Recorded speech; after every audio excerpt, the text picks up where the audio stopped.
Good evening and welcome to the Paranormal Lens podcast with myself, Chad Thomas, Jamie Widener, and Kirstin. And I'm not even going to try your last name today, Kirstin. It's been a long day. How are you guys doing?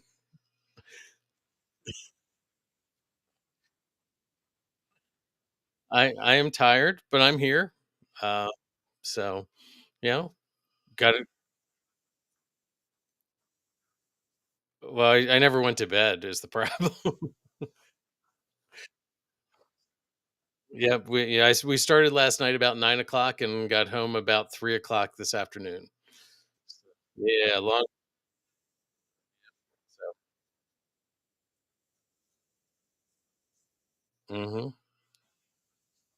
no, no, no.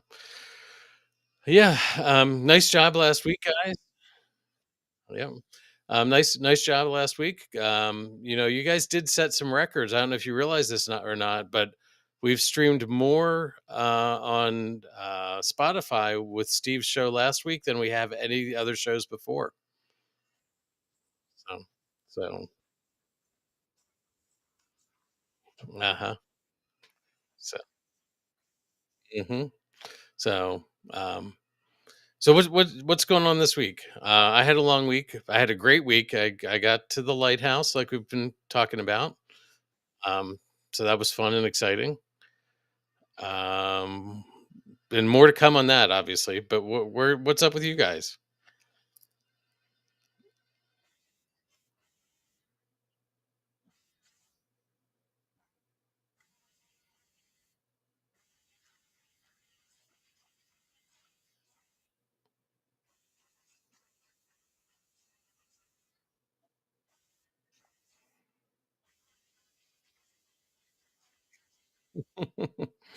hmm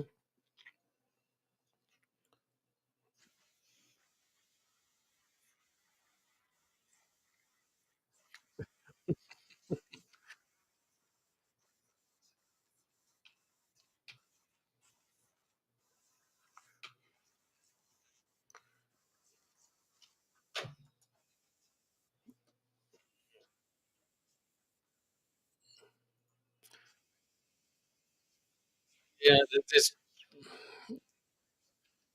that's what it's looking like. I was trying something new, and I may have to fix some things on the fly. Um, we're all supposed to be in here, but we're not.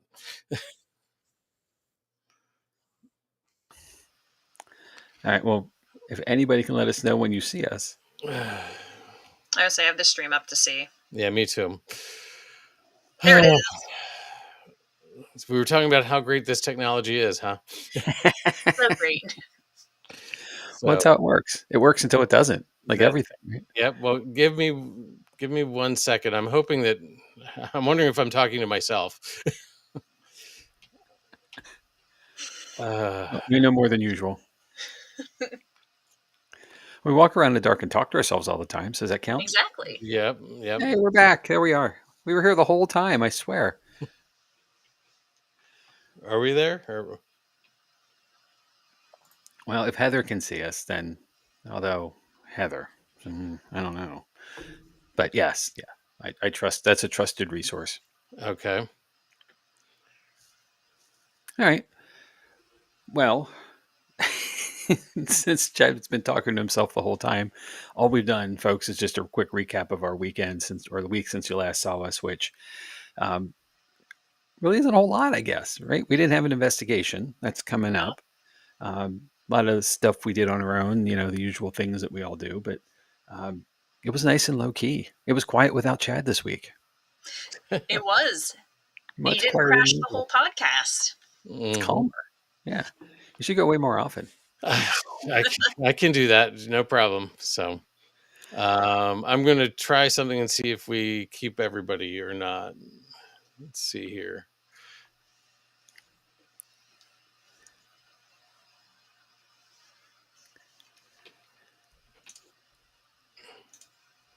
Hopefully, everybody's still there. I believe we are. The Okay. more important thing is, will folks be able to see our guest? I don't know, but let's find out. Let's just let's get past all this and let's just bring him in Well, and before we do, we have a bio to read, right? We do. Yeah.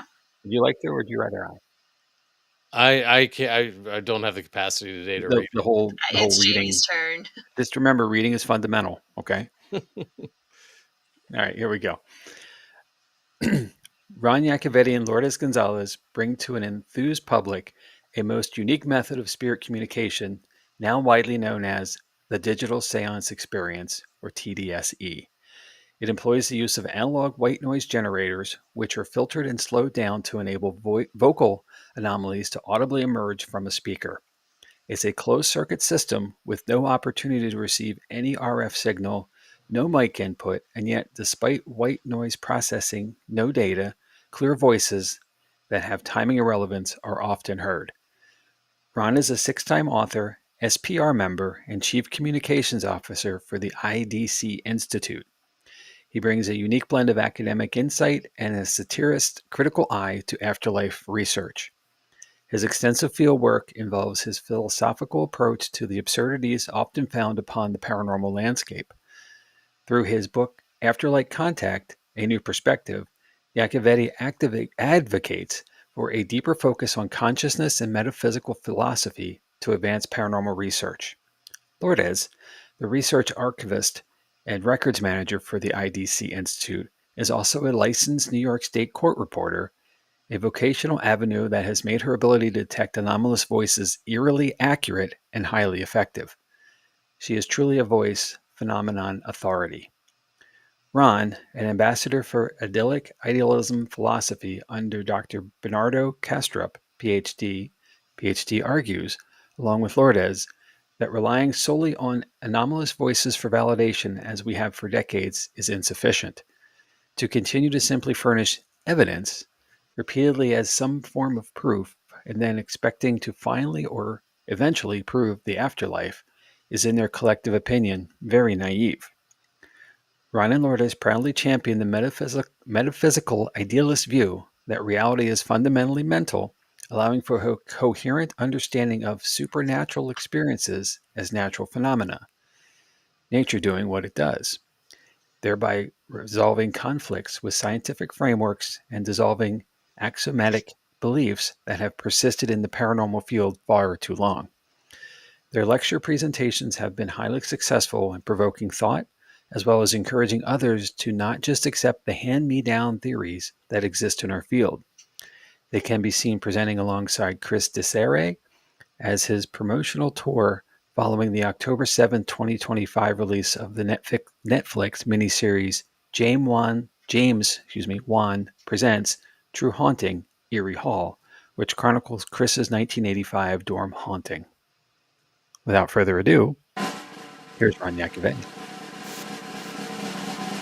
Yay, Ron. With a drum roll Hopefully, Wait, there's more. and applause. Nobody does that. Nobody does that. And I need everything I can get to build me up. I'm following Steve Dills, right?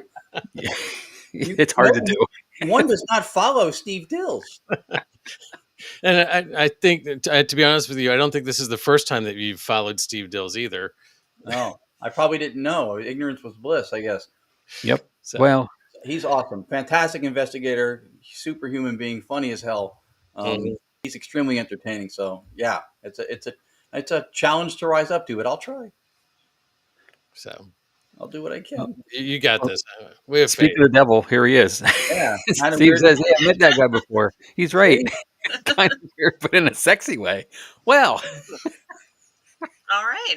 one thing we didn't mention about Steve is he's very humble. So, Yeah. Oh yeah. Lourdes calls him sexy mama, and he accepts it willingly. So nice to see everybody. Nice to meet everybody. Brady Bunch flashback. Yeah, indeed. And there's Thanks, Chris Bert. Cesare, who from the and everybody's going with the sexy thing. This might help me at some point. So So he's the one who was the Netflix special that came out in October, True Haunting Erie Hall.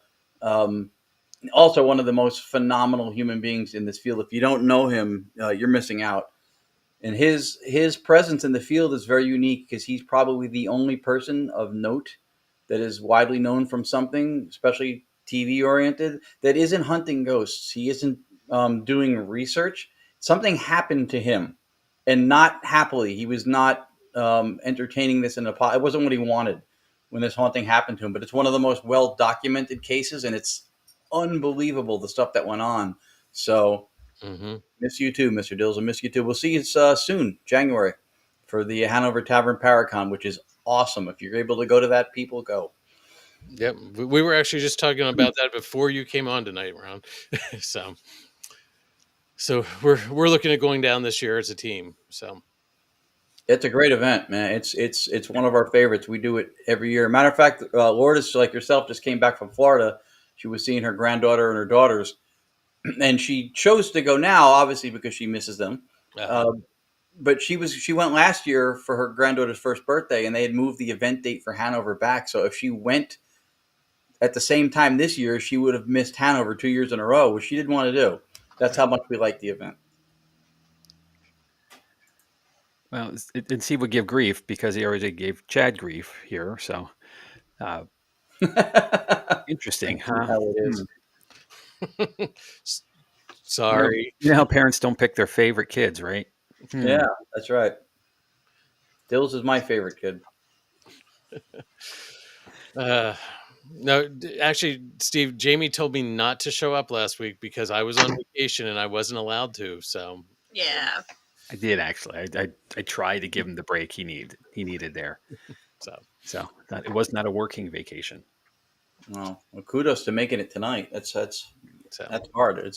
That's why Lourdes, and she wasn't up to it. She wasn't feeling as well. She flew back, but she had to get up like crazy early to drive 2-3 hours to the airport and then come back. So, hmm so. all right, if you But want to get anyway, all enough. beast, no beauty, I'll do it. So anyway, enough talk about travel. Let's get into the meat of some things here. Where do Sure. you want to start, Ron? I don't know. I never know when to start. I never know what to start. Hanover, I think, is the end of, just to answer that question, the end of January, if I'm not mistaken, the 30th January and 30th 31st. and 31st, Yep. Friday, Saturday with that weekend. I checked my calendar because that's what old people do. Yes. Is it a paper calendar? No, not yet, but I'm going to print it. No. I know what you're getting for Christmas. Oh, yeah. Memory pills. So we'll just put the date up here so everybody can see it in writing. There you go. Oh, good. Good. Nice job. Yep. Because I'll forget by the end of the show. So anyway, let's see. There's a bunch of things I think you want to cover tonight. We've got TDSE. We've got you're working with Chris. So let's jump in with Chris because we sort of covered that a little bit. Jamie or Kirstin, have you seen the documentary that about Chris? I have not yet. It's on my list. It's a So I great have teenagers in the house, so I don't get to watch the television. Um, so, but if I ever do, it is on the list. See, the plus side, right, is for me, I have a 5-month-old. She just watches what I watch. So Nice. See, well, you got to start young. Is your point? Okay. it gets is worse. it is a very interesting documentary. It is very deep. Yeah. It takes some time to process. It was very well done. And like you said, Chris is an amazing person. I met him a few years ago at the Strasbourg Paracon, a bunch of years ago, and just talked to him a little bit. And he's one of those people you could just meet for the first time and talk for a long time. So, Yeah, he is a fantastic human being. He he was really happy with how it turned out too. The 5 episodes, the last 2 are about a home in Salt Lake City. The first 3 are about what happened in his dorm, and they did a fantastic job. James Wan is a horror director. He did The Conjuring, Insidious. I think he did Aquaman too, but he didn't want to turn it into a horror. I think, but he wanted to give that vivid, visceral the feeling of what Chris went through, not jump scarish so much, and not dry documentary, because that had been covered in the past with Sci-Fi had done something, and I think he did it. I think he captured it really well. It's It's fascinating, and there's even more behind the story than he's okay, I guess, of himself. He says there's even more behind it than they got into it. There's other things that happened, and then because of it coming out, Chris got two different people who reached out to him, who he learned new information about stuff that was connected to the haunting at that time as well that he didn't know, even when he filmed the documentary. Um, and then we've been close with him for years. We love him to death, and he wanted us to come on board for the talks and stuff. We spoke at Liberty Science Center for the Halloween event in Jersey a couple weeks back, because what we bring to that dance is that he shares the experience and he tells it as it happened, and then we provide metaphysical philosophy and then within scientific frameworks explanations for validation, for supporting how these things can happen and that they're possible, that he's not crazy. And this stuff did happen to him, and it's not to be dismissed or discredited or taken lightly. And we were honored to do that because that's kind of in our wheelhouse of what we speak to and lecture to now. Mm-hmm. And if you're going to validate or support something, let it be something that's extremely well documented and about or centered around someone who has unquestionable, ineffable integrity, and that's him. And that story, his friend Jeff J. Ungar chronicled what happened even back then, before paranormal investigating was a thing. He just instinctively did a lot of the right things to Mm-hmm. document stuff, and so now we have this story that lives on, and yeah, for us to be a part of it is really cool.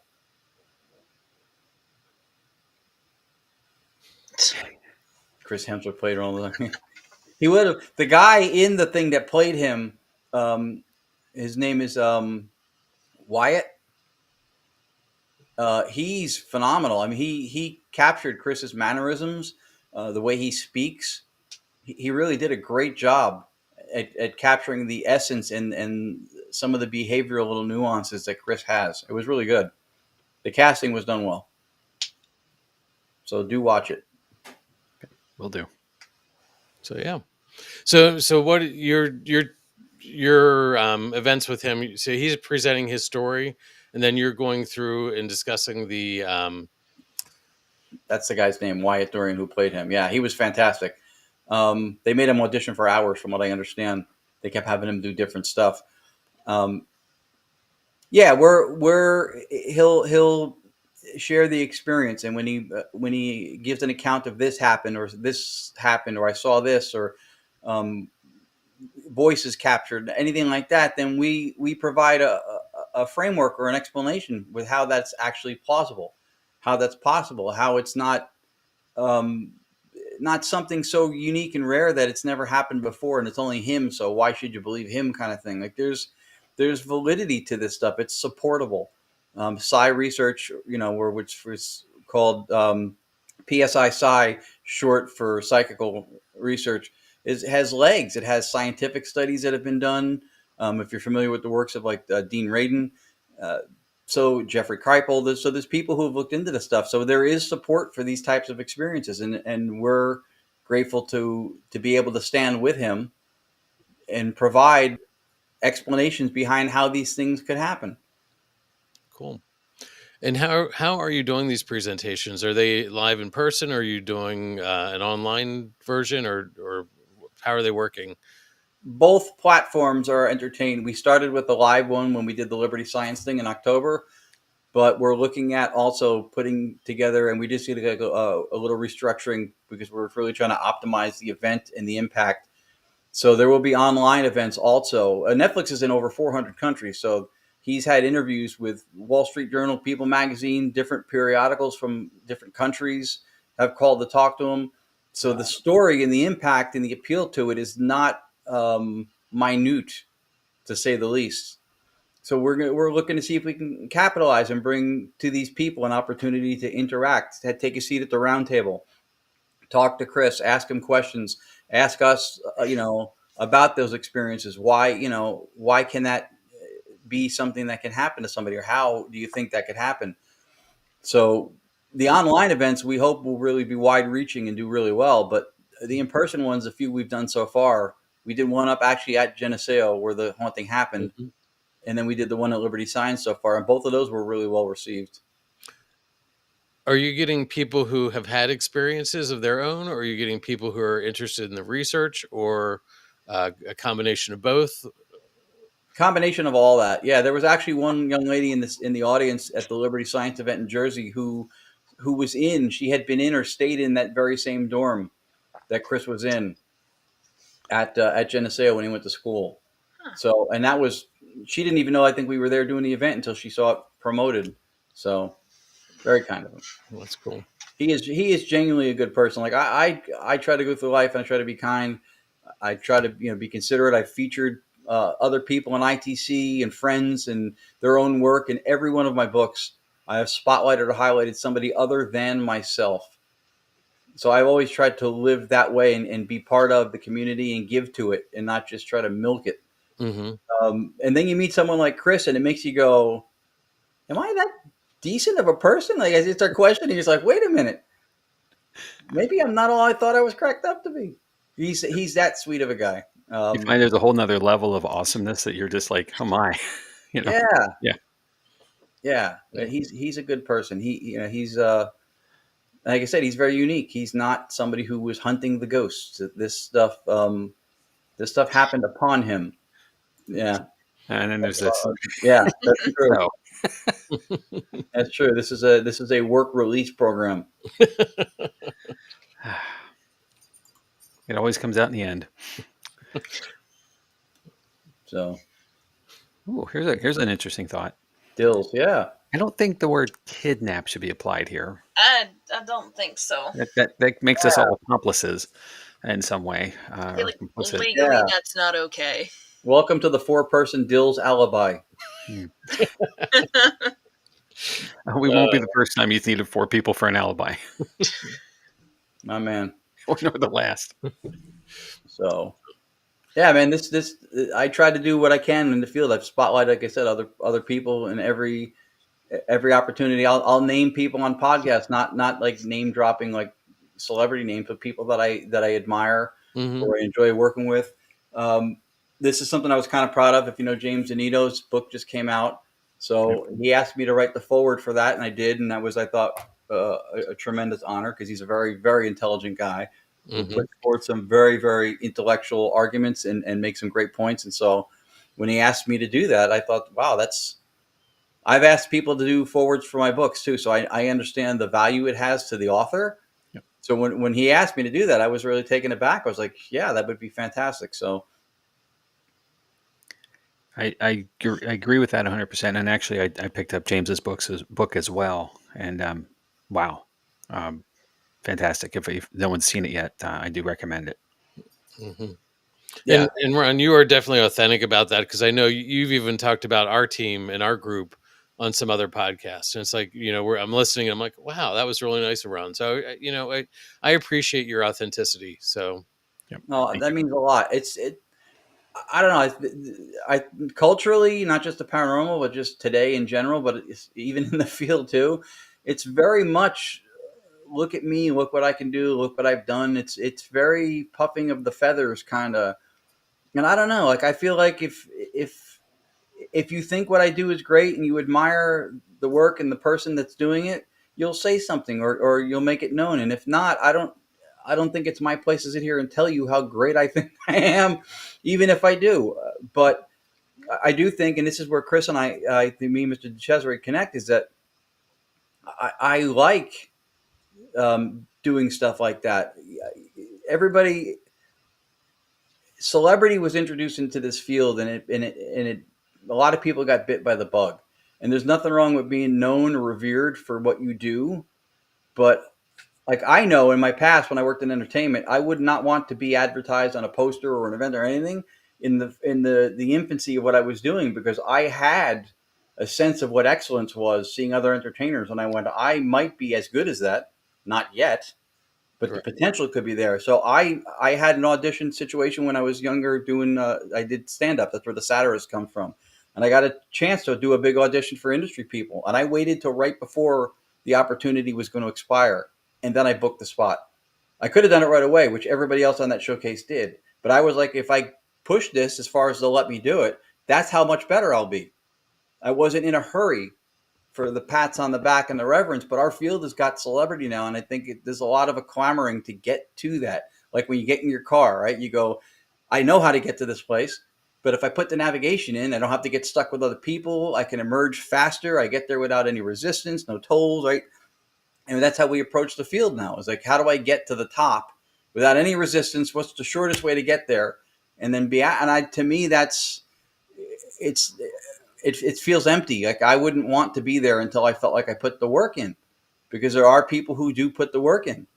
And when they do, that's who you're putting yourself up there with. And I would never speak to somebody's aptitude, but you can't shortcut the experience. I think, to get to that point, to earn a place up there. So and if I can, through what you called being genuine or authentic, if I can provide awareness of other people by mentioning them on shows or in other opportunities when I'm in front of an audience, I'll do it. I'll always do it. That's the thing. So I worked in, if this gives support for this, I know it's slightly off topic. I worked in the fight industry for a long time. I did broadcasting. I trained as well. So because I was working with professional fighters. And in professional boxing, if someone is phenomenally talented and nobody at that time can challenge them, people will forever question the legacy. Well, maybe he just looked that good because nobody was able to compete with him. But when they existed at a time when excellence was embodied by a few different people, even if they didn't all face each other, then their excellence had real shelf life, real value, because they weren't the only shining star in a dark sky. They were one of, in an era where excellence showed up more than one time. And that's how I feel about this field. If I don't want to be the only one that you look at and go, well, that guy, everybody else is kind of down here, but that guy, no, I would, even if somebody, I would not want that, because I think if we realize how much talent and brilliance is in this field now, then we look like we're part of something that has value more than what we self-aggrandize and say, look at me. I mean, we're part of something that's bigger than us. So that frame of mind changes how I look at a lot of this stuff. I want to exist at a time when I'm not the only game in town. There's other ITC people or other people who were talking about James Anito, brilliant guy, smart thinker. So I'm existing at a time when people like that, you guys, are right. That makes it more valuable for me. Cool. There's a phrase that, and I came from the social service world, so the nonprofit community. So bear with me on this because it kind of comes in that direction. But that's the concept that rising tides rise all boats.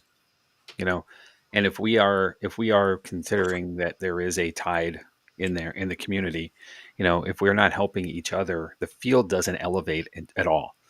And it's just one or two look at me's. That's great, and that is the term celebrity, I would assume.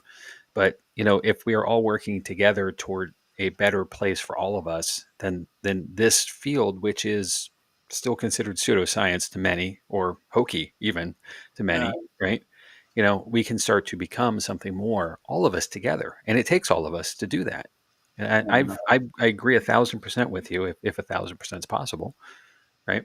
But I really, and I've always applauded you and Lourdes, for both of you, being the path makers for a lot of people along the way, and many others as well. But I know you two, and the character of both of you is never going to be in question with me. I appreciate you both. Thank you. No, I appreciate that too. The whole, I know, just it's nitpicky, but the whole, like, people, and I know people do, will use the word. I've heard people in the field use the word pseudoscience, and it's misguided. It's not a pseudoscience. No. It is in fact an observational science, is what it is, because it's field-based research. So when you put something in a lab, you do that because of the rigor that comes with the method, right? You can control for electromagnetic fields, you can control for environmental things, you can lock things down, air currents, everything else, right? That's why you do it. But when we take phenomena like the paranormal and we go, well, I don't know if this is legit, let's put it in a lab. When we move it to a lab, we unknowingly are biasing the experiment. unknowingly doing so, because we don't know all the mechanisms behind what's happening. And we're moving it somewhere else under the assumption that everything that is part of the reality that's creating this phenomena is working from a microscopic to a macroscopic scale. It all fits into a lab, so we can move it. And we don't know that to be true. It could be something that works at a level of complexity on a macroscopic scale. There could be things within the range of a city or a village or a town or a few miles that are part of what's going on at that one location. We don't know that that's not the case. When we move it, we bias it, even if we don't know that we do that. For the sake of control, the control does have value, but in a case like this, with these type of phenomena, when we move it, we're biasing the experiment by putting it somewhere else. And then they go, well, we couldn't recreate it, so then it's not legit. But even again, if you look at the work of somebody like Dean Radin, a lot of like psi research, telepathy, these things have been showed at well above chance odds in results and hit rate in laboratory settings. So there is a lot of it that is repeatable and has been tested under those kind of rigorous conditions. But for the field part of it and the investigations, it's an observational science. If those who would call it pseudo are willing to dismiss it under the guises of that, then they have to, per force, get rid of anthropology, sociology, astronomy, zoology, because those are all the same thing. They're observational field-based sciences, right? You can't take meerkats and put them in cages at a zoo and go, let's see what they do. You can't take an untouched tribesman from a remote part of the world, put him on a couch in a Holiday Inn, go, let's see how he behaves now. You can't do that. So, because you're changing the whole setting. So it's an observational science, and it needs to be done as rigorous as possible with controls. We need to do a better job with some of the ways we do that and some of the methodologies that are employed to do it, knowing what our equipment does so that we're not using it improperly, stuff like that. But it does not take a demerit because it's field-based and is not recurringly done inside of a lab for that reason. Cool. Appreciate that.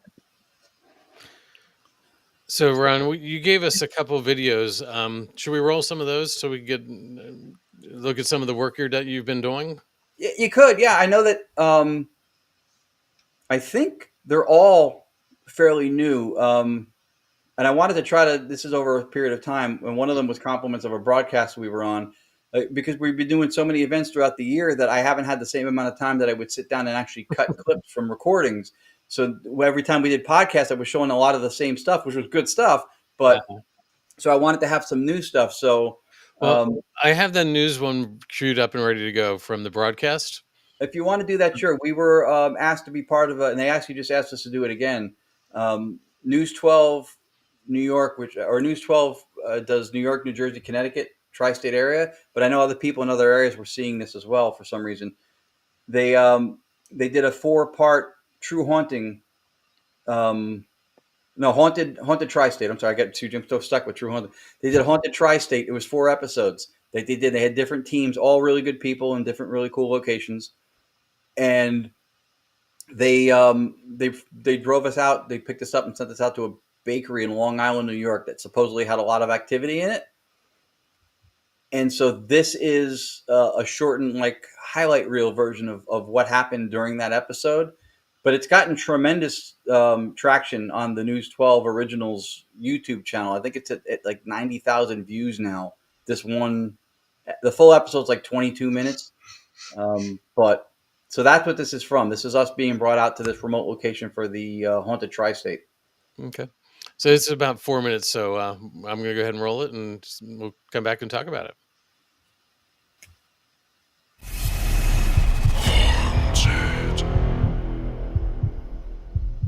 The Digital Séance Experience scans white noise, a combination of signals similar to the hiss of an untuned radio or television.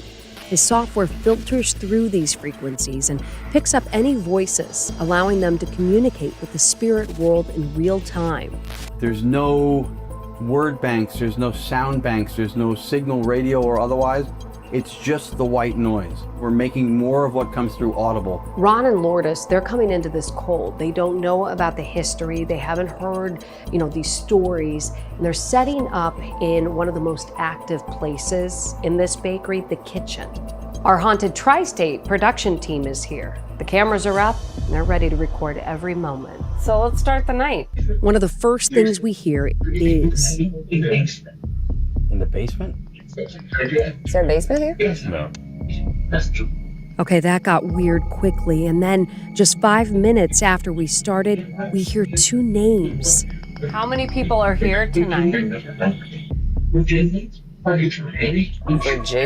heard Eddie. Eddie. You heard it? Eddie, what's up? Wait, let's play that back. Okay, is this the Eddie that we've been hearing a lot about? Is he trying to communicate to us and letting us know that he's here tonight? Eddie, were you here when this was not a bakery? Yes. Yes. Okay, it looks like Eddie is coming through, but there was another name mentioned. Virginia. So that's interesting to us. One of the first names that we heard on Ron's software was Virginia. Gerard has never heard that name mentioned before, but could that have something to do with one of our producers named Virginia? Virginia. I definitely heard my name. And I kind of pointed to myself, wondering, did anybody else hear it? And then we played it back, and then we all heard it. And that was so disturbing. Could there be a spirit looking to connect with Virginia?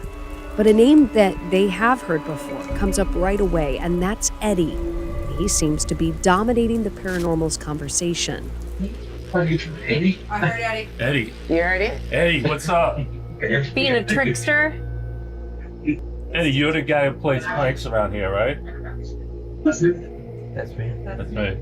Eddie, we don't know who you are. When you here? Why are you here, Eddie? As you can see, there has been contact made with Eddie, who Gerard believes was killed when he was a teenager near the bakery. We are also hearing other voices, including a female. Could that be Gracie or Charlotte, the girls from the Civil War era? Can you guys let Gracie say hello, please? Yes. Yes. Thank you. Where is she? Can she say hello? That sounded like a female. Excuse me, I heard. While that is happening, Gerard shows us a photo on his phone that was captured in the alley attached to the bakery. He believes the shadowy figures look like two little girls. And then before we know it, we get confirmation. Can Grace say her name? Please let Gracie say her name. Gracie! There it is. Hey! Thank you. Thank you. Never gets old, man. Never gets old. So we're now in the alleyway, and this is where they've gotten a lot of, activity and people feel things. So now we're gonna listen. Somebody say Eddie loudly if you can hear us. Immediately.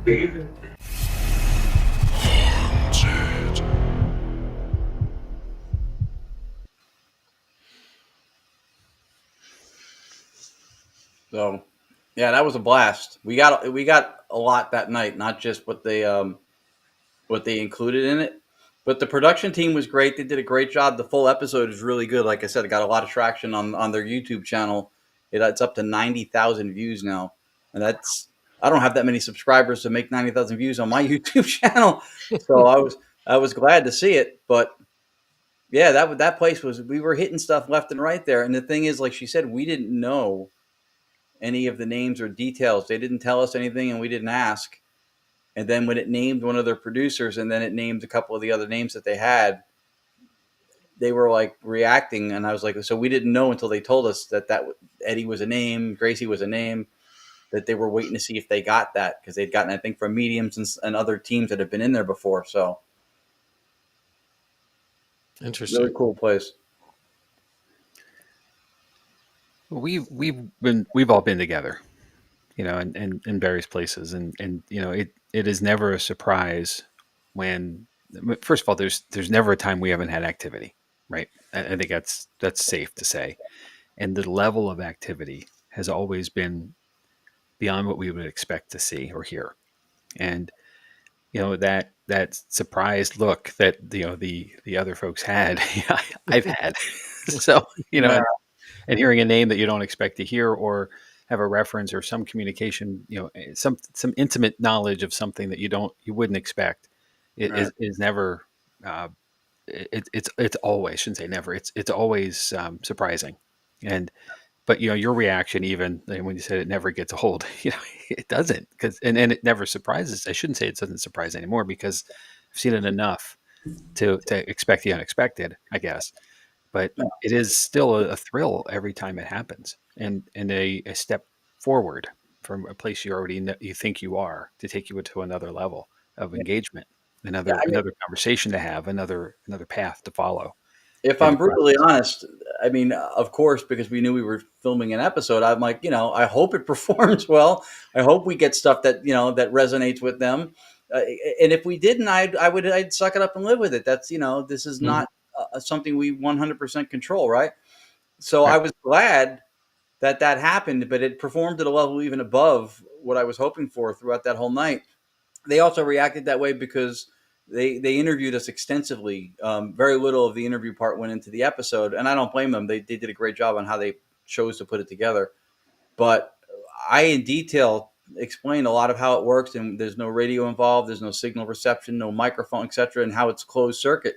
So once you know how it works, you have two choices: to either be taken aback by hearing something that shouldn't be there, or willful ignorance, which is to say, I'm not going to believe this because I choose to not believe this because my ideology does not allow for it. Um, Hmm. and that's a big part of, I think, what we all go through in this field too. When I've added this since into our lecture, when people tell us extreme circumstances require extraordinary circumstances require extraordinary proof or evidence, that's only true, hear me, only true if by being termed extraordinary or extraordinary, it is because of the fact that it doesn't fit into an ideology or a belief system that says it's not possible or probable to happen.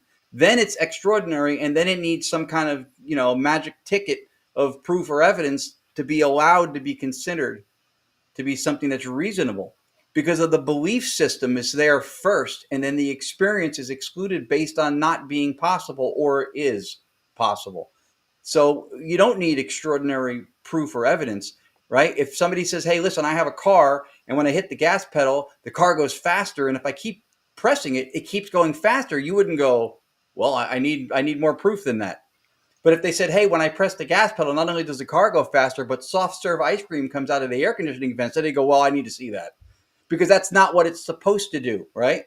So when nature does what it does, and we understand in its totality what nature or reality can do or can be or is, and we know beyond our senses there are things that we can't see, can't hear, right? Can't smell, touch. So it's reasonable to extrapolate from that there's more out there than our five senses can take in.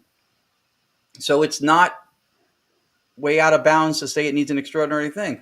I This is one of those things. Yep, when the Algonquin word came through, and they got the right word back when we were with them. I think that was in a room we commandeered at the Gettysburg Bash after hours, and then Steve and his team were in there, and they asked for that specific thing, and they got that word in this basically dead language, right?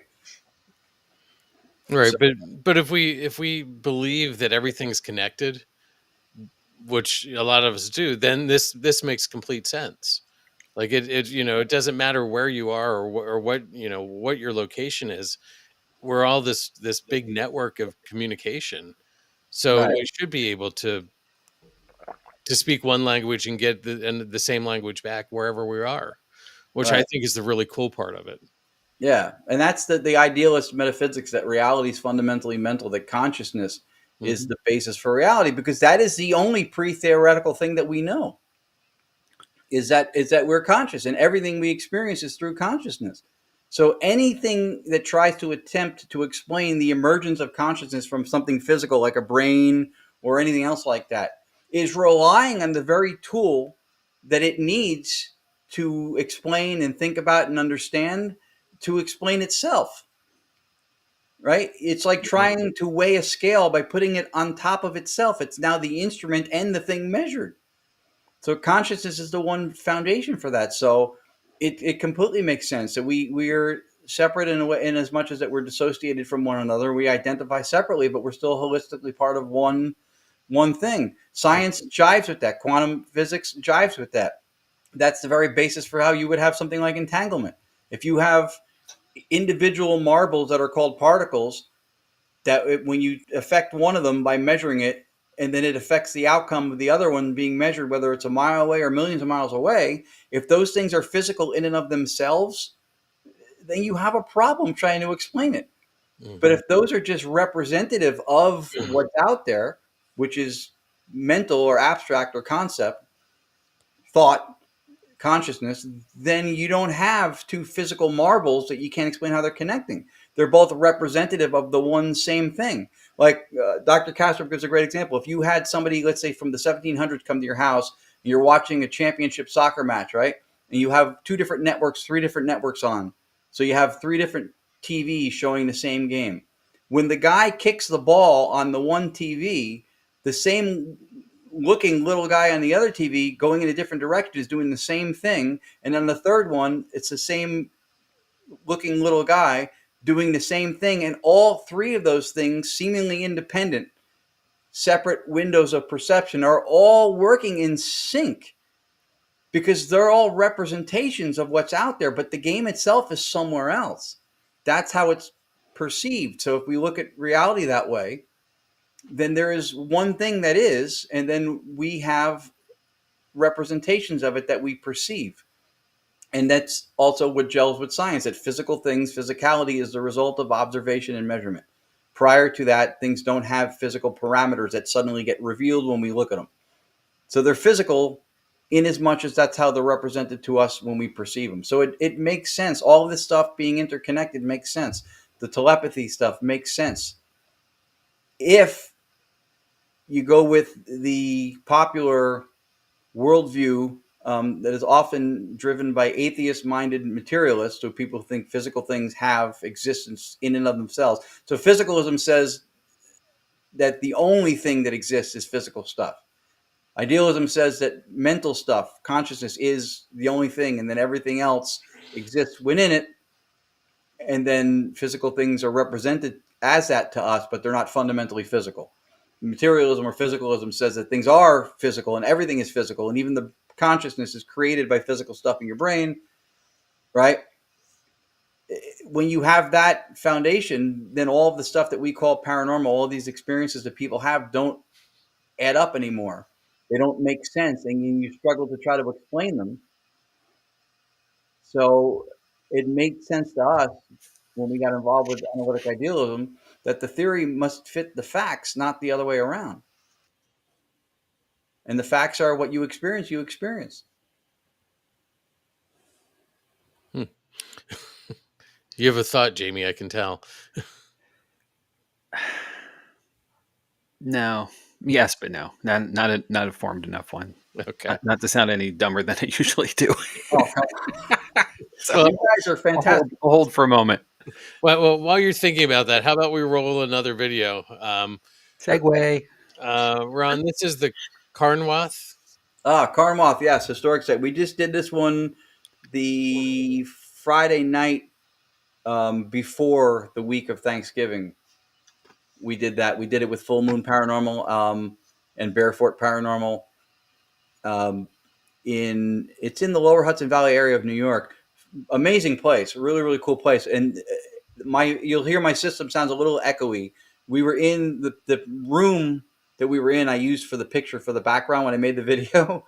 It's this big cavernous room, like a church kind of a place. And there was also a hospital and stuff there. It was fantastic, a really, really cool place. And this was a night too when we heard a lot of things came through. And we were struggling sometimes to listen to it because sometimes the echo in the room was so overpowering. I actually gathered people closer together in more of a seance-y kind of circle to not have to put the volume on the speaker too loud, because of the louder it got, the more the sound was bouncing. Right. Okay. Well, let's roll it and see what we come up with.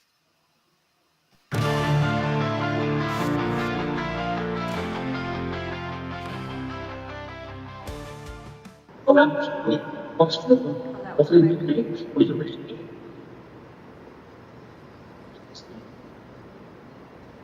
many spirits are in here with us?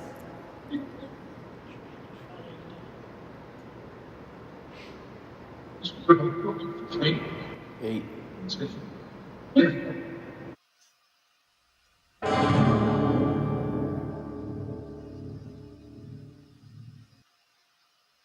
Was it one of the nuns that liked to sing?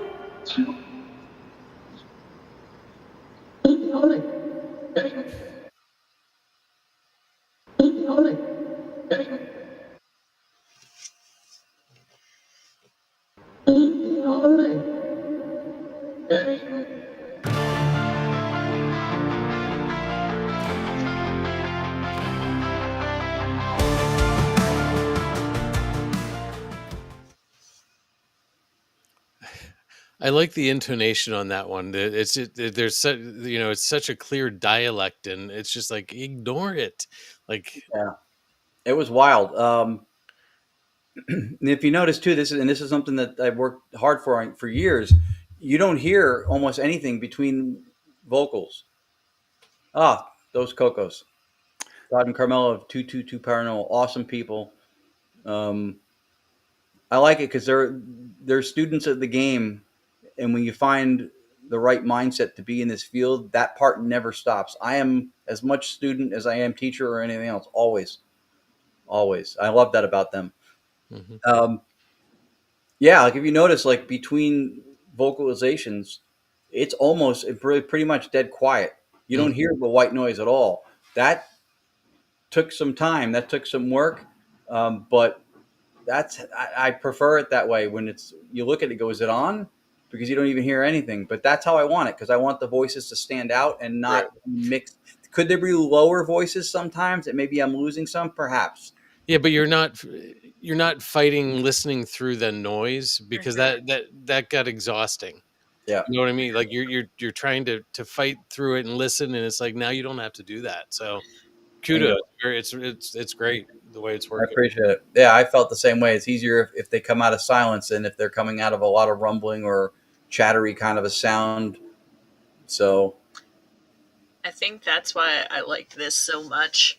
I mean, I struggle with the spirit box. There's so much noise, and I think I hear something, and I can never figure it out. But the 2 times I've gotten to see this live, I loved it because I could actually hear everything and see what's being, like, not see, but like hear what's being said. yeah, no, that's cool. I appreciate that. Yeah, we when we bring it out, we tell people it's not about us. We do it at home for us if we want to play around, but we bring it out, we do it for other people. And we just had 3 years in a row at the Jersey Para Unity Expo. We had a gentleman come in the room who was his wife dragged him there. Kind of, he was fairly skeptical, and he was a recently retired police officer, and he left the room in tears because he heard stuff come through that was very personal and proprietary between him and his grandparents. So he believed he was talking to his grandparents. Now, obviously, proving beyond the shadow of a doubt who he was talking to or it was his grandparents is a tall order. But I don't think we need to do that. We certainly didn't know him before he walked in. He heard stuff that was personal between him and them, and it moved him from a high level of skepticism to an emotional presence in a room full of strangers.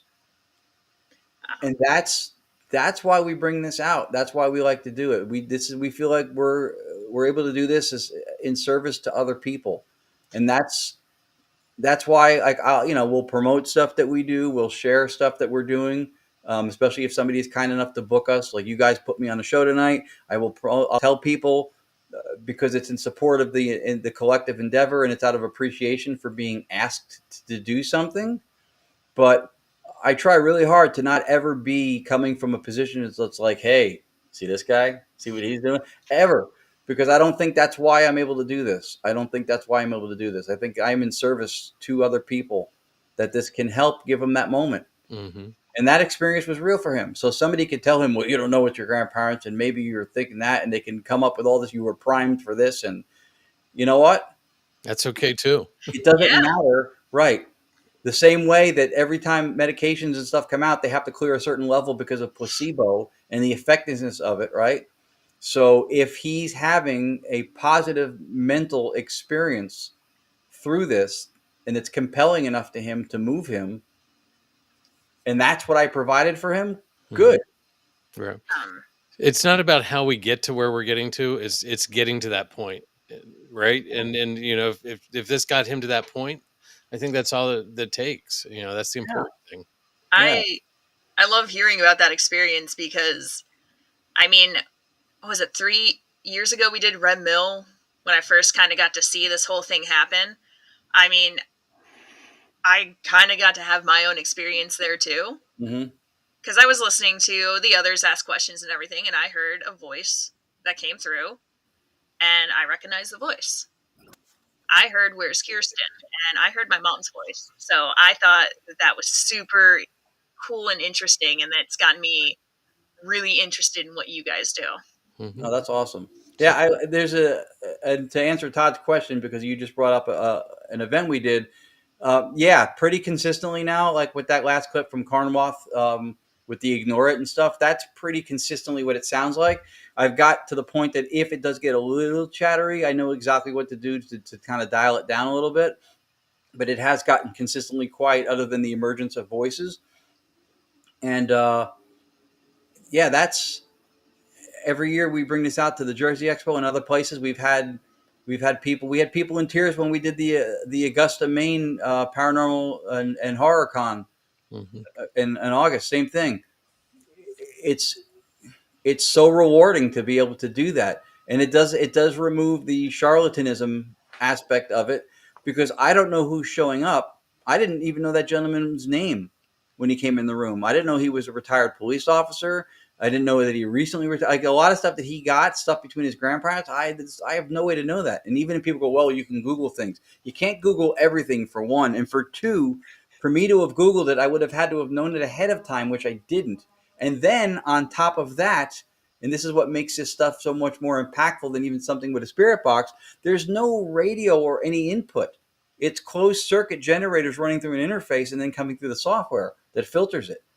So even if I wanted to make it say something, I can't. It's designed to not. The engineering of the system is designed to keep outside interference other than something that would, per classic physics, defy it. Yeah. So again, the two positions are, holy shit, I just heard a voice or a response, or I didn't hear anything, out of willful ignorance. And sometimes some are clearer than others, but some people would never admit to having heard something, even if they had. And that's okay. That's okay. I don't need a consensus to tell me that I just heard a voice say Jamie or Chad when you asked who am I. If I heard it, could I have been mistaken? Sure. But if I could be mistaken in hearing that based on things like audio pareidolia, then how do I know when you introduced yourself and you said, hi, I'm Jamie, that wasn't audio pareidolia? What if your name is Fred and I heard Jamie, right? So Right. you can take these ideas of debunkery and you can extend them beyond the circumstances that they're being applied, like a Band-Aid on a wound, right? You kind of fix this little moment if you want to try to discredit something. But then once you adhere to that mentality, that theory, then you have to take it to the full extent. And that's where sometimes these things fall apart. Yeah. Well, before we get too far off this, I want to remind Todd of the clarity we got on an answer way back in January at the Ritz Theater when asked if orbs were spirits or just dust. And the answer was dust. So, Jamie, you're never going to let him live that down. Never going to let it go. Ever. Ever. That was a fun night. And that was also, to steal my favorite phrase of yours, timing and relevance as well. And that's something that's slightly overlooked in a lot of this so far, is how this is happening, in the sense of we're connecting and getting direct responses to requests. I'm sorry, Todd's right there again. Lies. He's funny. So wait, you're saying spirits lie, Todd? So what? Yeah, and he has a dead bell there, which proves it. Oh, goodness.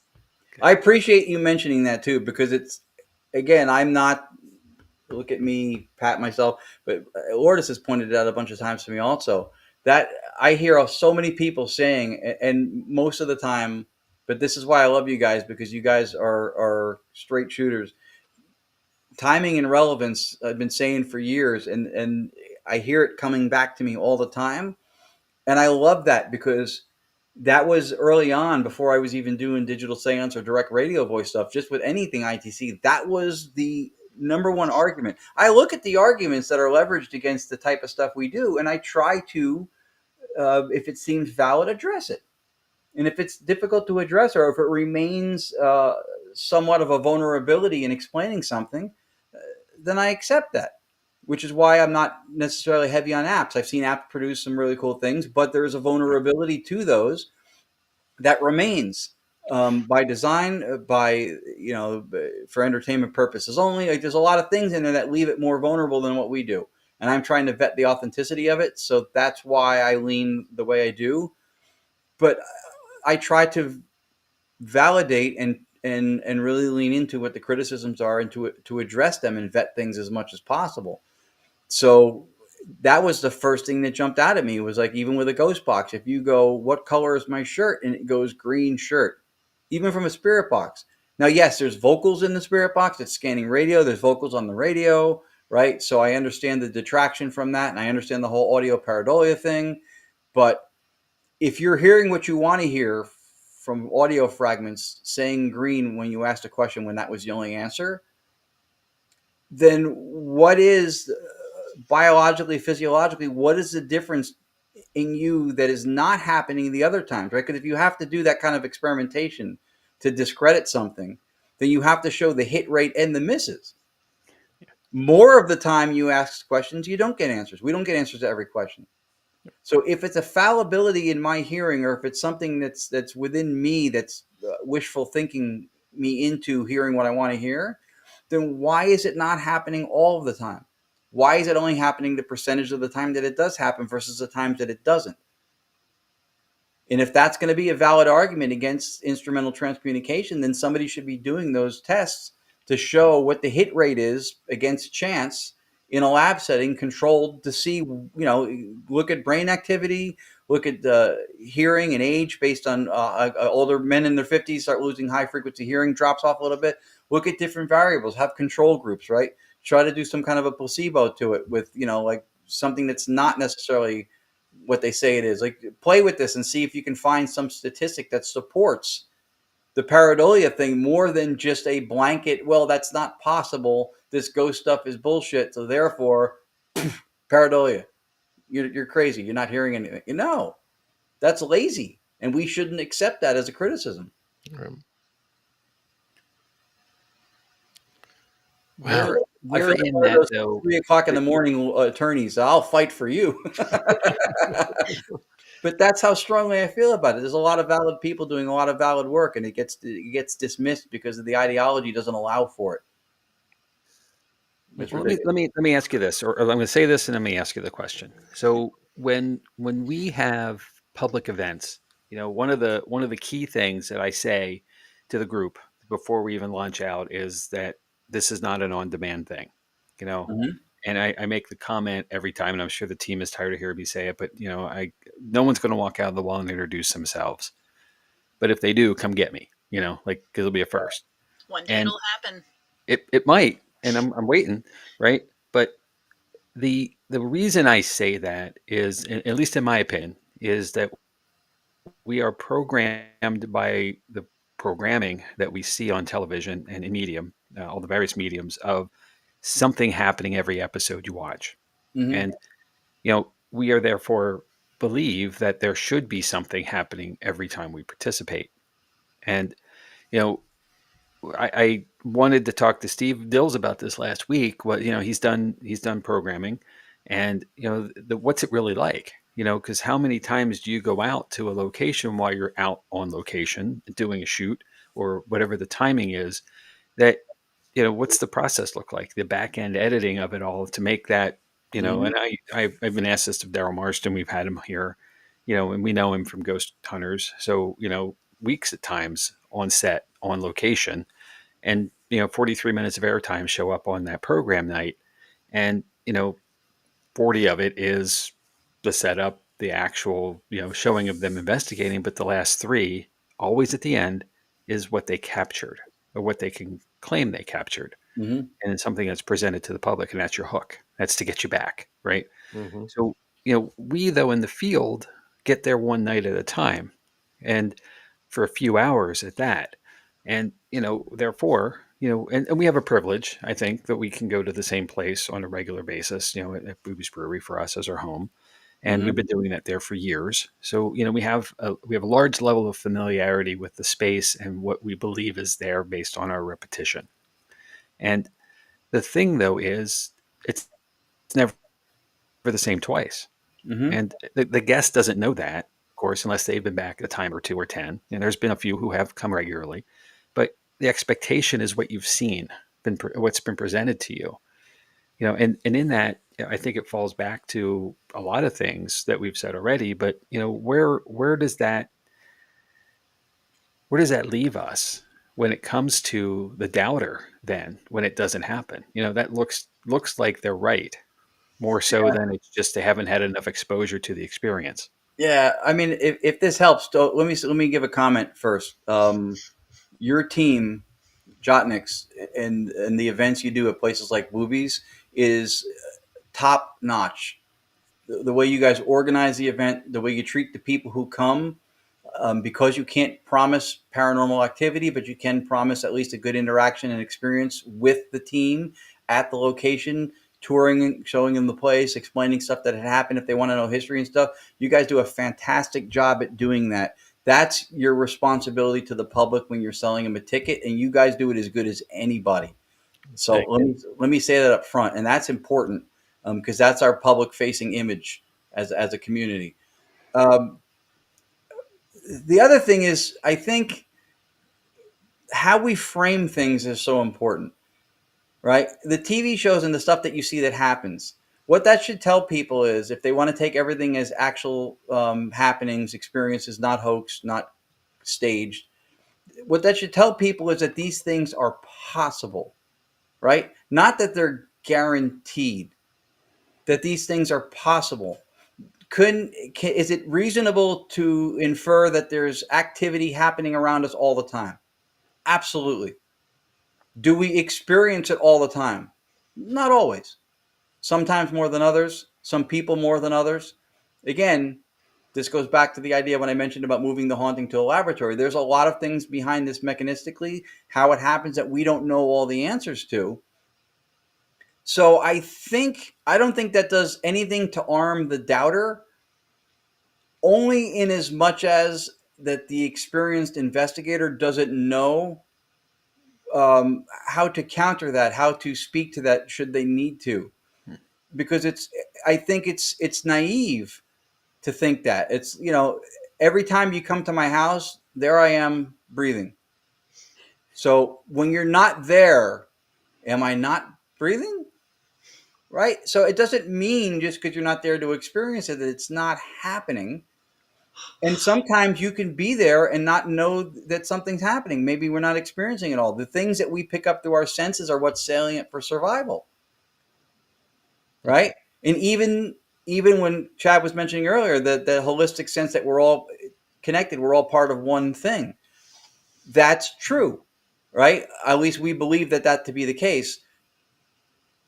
Now we're dissociated. We identify separately because it has salient and relevant points to it for survival. If we're part of one thing and don't identify separately, then when I'm hungry, I don't know what mouth to bring the fork to. And then I die.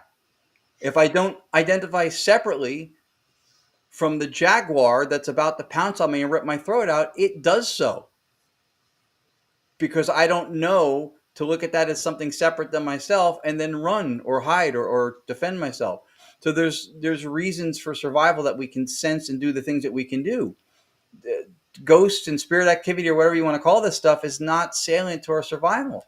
It's outside of our normal sensory input. It doesn't mean it's not there. We don't sense infrared. We don't sense infrasound. Yet we know those things exist. Mm-hmm. And that's just on what's measurable, detectable, and quantifiable. Then there's endogenous or experiential states, that things that emerge from within us, like hunger. You can't show me, you go, I'm hungry. I don't believe you. Show me. You can't. You can't show me your hunger. Right? You go, well, you could hear my stomach grumbling, or you could see like on an MRI. That's not your hunger. That's what it looks like through instrumentation. That's not the hunger. The same way fire is not combustion. It's what it looks like from a second person perspective. There's combustion that has no fire. So this is why we push the idea of the metaphysics and the philosophy stuff, because the framework is everything. I'm not saying that we know. What I'm saying is that people have these experiences, and it allows for them. People are aware of regularities in nature we call laws, scientific laws, and those things are to be respected, not ignored. And so we need to also have theories and ideas that don't conflict with that. So idealism for us is something that allows for the things we experience as a space for it. It makes sense. At the same time, it doesn't clash with ratified regularities in nature or laws of science, which is good. And it's skeptically parsimonious, meaning there's fewer steps in theory to explain what's going on. Like, you can explain an encounter that somebody has with an apparition or something. You don't need to invent portals to other realms and mirrors that hold spirits. You don't need all that, woo-woo stuff. Maybe it's true, but we can't support that. Well, we can support the experience. So that's why we like this. But the framework is everything. That's why we argue so strongly for the metaphysics and philosophy, because this is what I've been saying now in lectures. When we keep going, here's another voice, here's another voice, here's another picture of an apparition, here's another video, here's another orb, and we keep throwing those things out there, we're taking the same 8-inch diameter ball and we're throwing it at the same 4-inch diameter hole, and we can't figure out why what we're putting out there isn't getting through. We have to inform and open up the framework where we're putting it. The people who are skeptical or non-experienced with it or don't understand it or doubtful of it or whatever. And what they're doing is they're starting from a belief system. They're starting from an ideology that doesn't allow for it. And right from there, you're starting in a negative position. They will prove it to me. No. And science doesn't even prove. Math proves. Science leans into what's most probable. It's a great thing. Science is important. It's being invoked in the paranormal a lot today. I think in a lot of respects that's good, but people invoke it and then conflict with it almost instantaneously. They're looking at it like it's the only say-so, the only word, the governing word, the last word. No, it's one of a few very important tools. Theology, spirituality, different versions of science. There isn't just physics. Other versions of science. There's a lot of these things are all important tools, right? You could always hammer in a nail with the butt end of a screwdriver, but wouldn't it be better to use the hammer? There's other tools depending on what you're talking about. We try to make everything fall under just the science of physics. I think that's a mistake.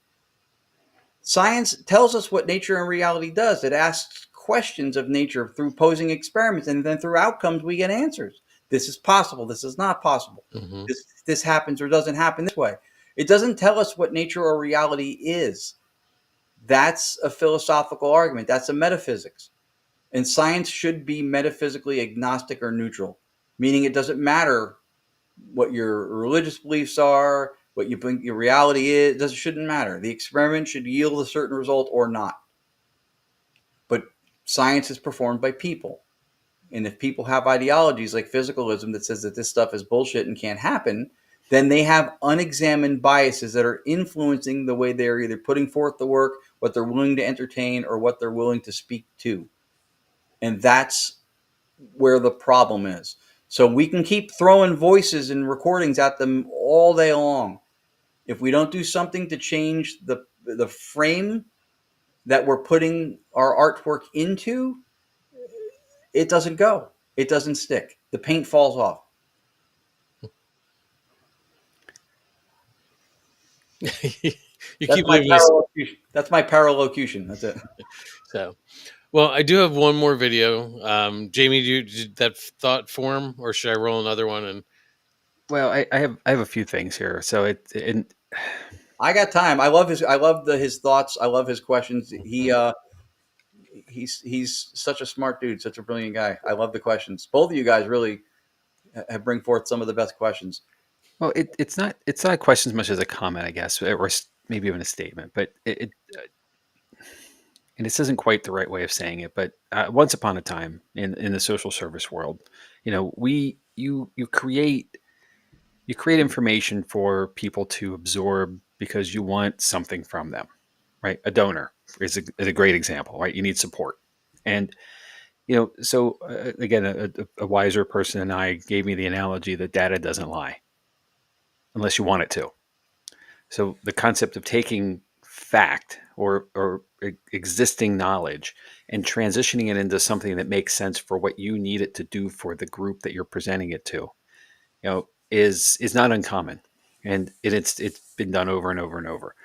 Now, the good news is that somewhere there is a repository of the actual information, and that's the basis.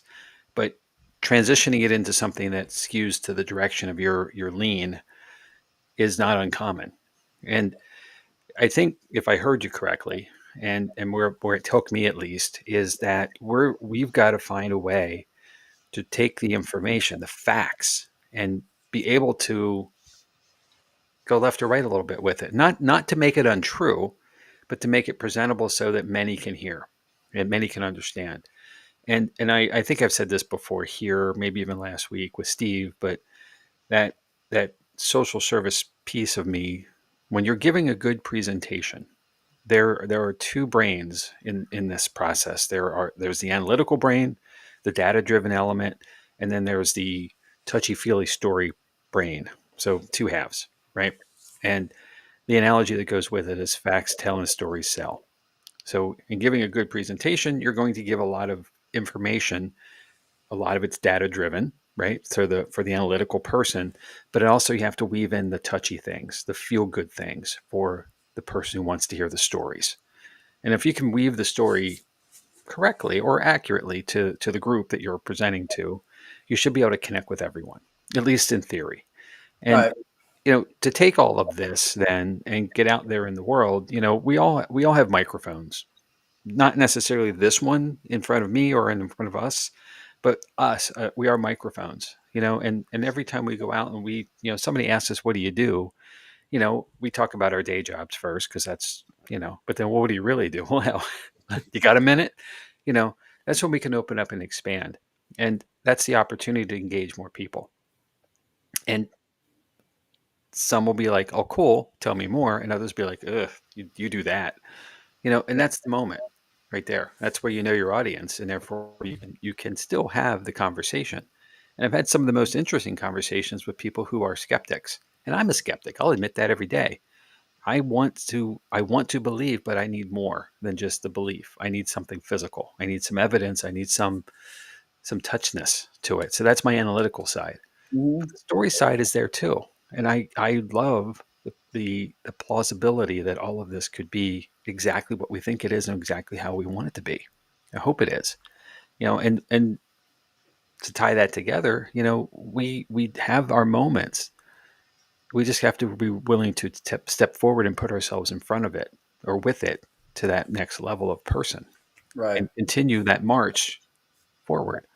And it Right. goes to the whole thing about if we're all working in this, we're working toward the same thing, we're all going to rise with it. And it makes us all our field better. But Yeah. as soon as somebody starts naysaying, if we just kind of pull up our collar and run away, like shying away from them, we'll never go forward. And I'm Right. not saying we can win everybody. That's not the point. It's impossible. Right. But Now, and sometimes it's worth the conversation to have. on the importance of how we present what we present to who we present it to, on that, I am with you. The other prong to this two-pronged approach that I'm really leaning into or emphasizing is the informed perspective of those we are presenting it to, especially if they've not had their own experience or if they're doubtful, because everything that we perceive, we tell ourselves a narrative with everything. And people's belief systems are the filters. So starting with, and this is why I like the metaphysics and philosophy, starting with an ontology, which is the study of existence, right? The beingness, what reality actually might be. In trying to explain things, you reduce things, and not to make smaller, but reduce, going from complex to more simple, to try to break things down and explain them. And so at some point you have to have a reduction base, a point when you stop and go, all right, well, this is my ground floor. And for us, we look at that, well, consciousness is the one thing that in order to explain it, you need it. You have to use it to explain it. Again, it's like putting a scale on itself to weigh it, right? It's both the tool and the instrument and the thing measured at the same time. So people's beliefs are where they start. And so if they're not already believing that this is possible, then even the most ornate, elegant presentation doesn't sink in, doesn't get through, because they're already against it from the jump. Through education, through examples perhaps, where you can show a different worldview, because the metaphysical position is the ground floor, I think, right? Okay. If you have a version of reality like the worldview now, like physicalism, and it doesn't allow for this stuff, and most of us were brought up through that in school, physicalism, materialism, right? There's a physical world out there. Your brain creates consciousness. It's just a byproduct of neural firings, and that's what we all grew up believing. But if everybody's not doing the work and the research, right, to get deeper into these things, and then people are still having these experiences, telepathic experience or ESP, or they're seeing apparitions or sensing thing or whatever, recording voices, and though the experiences happen, and yes, everything we experience is subjective. So saying it's subjective as a dismissive tactic is absurd. And anecdotal, sure, but when you have that level of abundance of anecdotal evidence to the point it meets a prima facie level of plausibility, in other words, it's worth looking into, then you have to start looking at, why don't you accept it? Why is this something that you don't believe? If it happened to somebody, why don't you believe that it's possible? And usually that comes down to the belief system, right? You have a physical thing that's separate from my physical thing, so your thoughts and my thoughts intertwangled or whatever, like, is not possible because of physical things. These are separate physical things. But if nothing is physical fundamentally, with a different metaphysical position, like, say, idealism, then you have things that are only represented as physical, but they're fundamentally mental. This is my argument 100% behind stone tape theory, psychometry, and residual hauntings. I've argued in presentations and in my last book that there is no such thing as a residual haunting. Because how do we define it? We define a residual by what? By the fact that it doesn't interact and talk to us. That's it. Right? If a ghost looks at us and goes, hey, it's intelligent. If it walks by, we go, hey, and it ignores us, it's residual. So, all right, if that's our criteria, take that and apply it to something non-paranormal and see if it holds up. You go to a baseball game, you're sitting in the stands. On the field, the game unfolds. There's people bunting, swinging, hitting doubles, stealing bases, throwing curveballs, knuckleballs, right? There's all kinds of strategy and intelligence and game plan going on. None of the players and coaches talk to you. So by our paranormal standards, that game, say it with me, residual. But you wouldn't call it residual. So what that shows you is that you can observe intelligence. Just because it doesn't interact with you doesn't mean it's not intelligent. Even if a ball comes into the foul territory and it lands on your seat next to you, and you get afraid because it came close, you feel the vibration, so now you've had an interaction with the game, you would still have to call it residual because it didn't talk to you. So I don't think there's any such thing as residual. And then now on top of that, the foundation for how residual hauntings happen is that they're stored in the wood, crystals, rocks, whatever, right? And that's your stone tape theory. That's your basis for psychometry, and then residual. And that explanation doesn't hold up because it invokes physics, saying that there is, first of all, it goes with the duality. Remember I mentioned, right, physicalism, there's a physical world, everything is fundamentally physical, and then mental stuff comes from it. And then there's idealism, which says everything is mental and physicality is a result of observation. Two different metaphysics, right? So when you say that there's a physical object holding on to an experiential state, somebody gets murdered in some place, and so then the despair that they felt gets stored in the Victorian crown molding wood, and boom, it's there, and people come sense it later on. Now you're saying that reality is dualistic. There's physical stuff, and there's mental, emotional stuff, right? Matter, mind, two separate things. And you're saying that the physical stuff is holding on to the mental stuff. That's what you're saying. So now you're invoking physics. Can we show that? We can look at wood at a molecular level. Can we show that? No, we can't. We can't see molecules of despair stuck in the molecules of the wood. Why can't we show that? Because you can't quantify and measure an experiential state, right? How much does my love weigh? What are the length of my thoughts? We can't quantify and measure qualities, right? Experiential states like that. So then you can't know they're there. And even if you grant and it pains me that these theories still survive in the paranormal unquestioned, stone tape the way it is, psychometry the way it is. I don't think the experiences are fake. I think those things actually happen. What we experience with stone tape, what we see mediums do with psychometry, and what we experience and call residual, I think those things all happen. But the explanation that physical stuff is holding on to these experiential states doesn't hold up. Even if you grant them the duality of something physical holding on to an experience like that, it would be gone eventually just through natural processes of entropy, which is when a system gradual descent towards disorder, coming unraveled, coming undone, like an old cassette recording. Right? Eventually, it would start to get worse. It would decay. It would become unintelligible. It would become intermingled with the surroundings. You wouldn't be able to discern it anymore. Gone. So even if you grant them that through entropy, it's gone anyway. But even to get to that point, you can't get to. So this is why, again, the metaphysics and the philosophy to me is so important, because of the way we're framing reality by accepting physicalism as what we've always been taught, is we're starting off the beginning of the game, us versus the skeptics, right? We're starting the game off, and we've got our bat, and we've got our baseball, and we've got our helmet, and we got our cleats, and we walk out onto the field, and it's a football stadium. We're not equipped to play the game in the arena that we just stepped into. That's why the metaphysics to me is so, so important.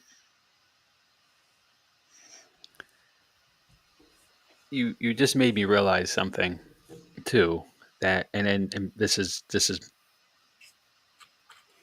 hopefully meant to be light, but the residual haunting is like the redheaded stepchild of the haunting world, right? It's not fun, it's not sexy, it's not engaged. It's just, and we let it go. We forget about it. We kind of like, oh yeah, there's that residual thing over there. So we Right. want that, and this goes back to the mediums that are presenting us with things that, we want that pop of something. We want equipment to go off. We want the bells and whistles to ring. We want something to move, because that's the sensationalism that mass media presents us as what the world of paranormal is. Right. But it's Right. the little things Well, that can tell so many stories more. Right. Look at the residual situation too, right? What criteria defines a residual haunting? Isn't it defined not by what it is, by what it isn't? Right? The second it talks to us, it's intelligent. Yeah. So we have this category because something happened. We had to call it something. So we made it residual. It's just stored in the wood or in the ether or whatever it is, which we can't even explain how that happens or what the play button is. Never even in principle been suggested what plays it back. So we go with this, but to me, it's fallacious. It's a mistake. We can't support it, and the metaphysics completely tears it down.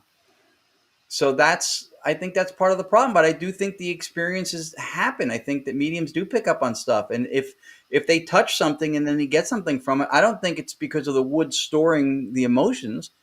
I think that per science, physicality is a result of observation. So there's something perceived as physical there. But fundamentally, if it's mental or consciousness, that's mental stuff. And we're saying that they're picking up on what? The despair that was there. That's emotional stuff. Mental and emotional intermingling. Do we ever see that? Every day. Every day our thoughts and feelings influence each other. So now you have an explanation for what the medium just displayed accurately that doesn't clash with science. It's not invoking something that can't support it anymore. That's why to me again, it's so important. Residual exists as a category because we needed to call something that didn't talk to us. There's no criteria that makes it residual. Like if this happens, even if it talks to you, it's not intelligent. No, it just has to not talk to you. Boom, residual. So basically, you're saying it's a teenager. Yeah. Okay. And I don't think it's any less impressive, too. I just think it is what it is. It's an experience that we see. If somebody experiences something, they see it. But I mean, you can't talk to a residual haunting by definition. You can't do it. Well, in that sense, my dog would be a residual haunting, right? I Yeah. talk to her all the time. She doesn't respond. She doesn't engage half the time, 3/4 of the time, unless the word walk or treat are said. So, So that's been one of it's the blessing and the curse, I guess, of analytic idealism and the philosophy that I've been studying now. And I'm part of an ambassadorship with Dr. Bernardo Kastrup. So I get to meet with him and a group of people every week. And that's, talk about humbling. Like I listen to him talk. He has 2 PhDs and I'm like, did I even graduate? It's humbling. But it changed my perspective. And when you take things down to the level of ontology, study of existence, when you take it down to what you think, because we get hit with that, right? You don't think this stuff is real. You think ghosts are real. You think this stuff is real. Well, how do you answer that if you don't have an idea what you think reality is? And if reality is fundamentally physical, then you've got some explaining to do. If it's not, then you have a way to support the possibility of what you experience not being something outlandish that doesn't make any sense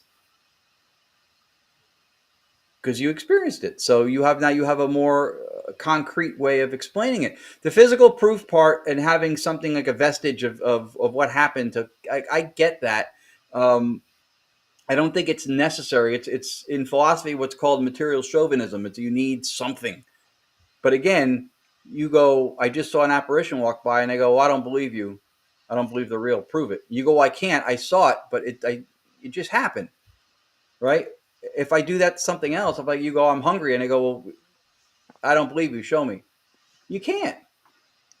But we know hunger exists, right? So not being able to have a physical vestige or some kind of material proof or evidence of something doesn't necessarily mean that it didn't happen or that it's not real. You can't, even in lab set, you can't induce a black hole, but nobody questions if they're real. You can't do them on command. So it's broadening the net, and when we do our talks and when we argue this stuff, it's not to say we figured it out. We haven't figured anything out, except that a lot of the ideas and theories and hypotheses that have been in the paranormal field for years that get passed down through a lot of the shows and stuff don't have any legs. They don't have any legs. And if you watch or read works of people like Dean Radin, Bernardo Kastrup, Jeffrey Kripal, Owen Barfield, some of these people who are pushing the bounds and or high level academics and doing research into this stuff instead of dismissing it, you realize that there's a lot involved.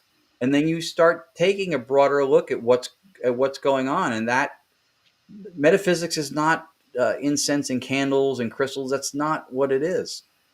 It literally means that which stands behind the physics. It's what's behaving when science tells us what the behavior is. And I think that changed our entire game with what we're doing. And I like sharing it because I think it's something that helps the field. I think if we keep arguing for things like stone tape to people who are skeptics who are invoking science, and now you're playing in their court because you're invoking physics to say that wood is holding on to the love that was left behind, and you can't show it. That's like going to the front lines of war with a Nerf gun. Good luck. So, well, I think that gives us a good point to transition to something. So I'm going to bring this slide up for you. You're awesome. I appreciate that. That is something that I was kicking an idea around for a while, and then finally a couple months ago I started in on doing it. It's 10 videos. Part 1 is 1 through 5. Part 2 is 6 through 10. And if you get all 6 of all 6 of them, so math is not my thing. If you get all 10 of them, then it comes like it's 20% off to get all 10. And it's a lot of the stuff that's centered around what I was talking about. It's metaphysics and paranormality. So it's coming from a position of analytic idealism, an idealist metaphysics that reality is fundamentally consciousness or subjectivity, and it gets into some of the things like what I talked about, stone tape. There's one of them that gets into a little bit about even some of the stuff with AI. I had seen there's a lot of stuff that get posted on social media that's under the guises of quote unquote science, putting forth stuff with AI that's just absurd. It's not even rational, and it gets kicked out there. So stuff like that. It's meant to provoke thought, and that's what I was kind of getting to with the other thing about. I'm not saying that we have figured it all out or anything out, but it's to provoke thought because in this field, a lot of the ideas that have been around for a long time, like the stone tape, they don't hold up.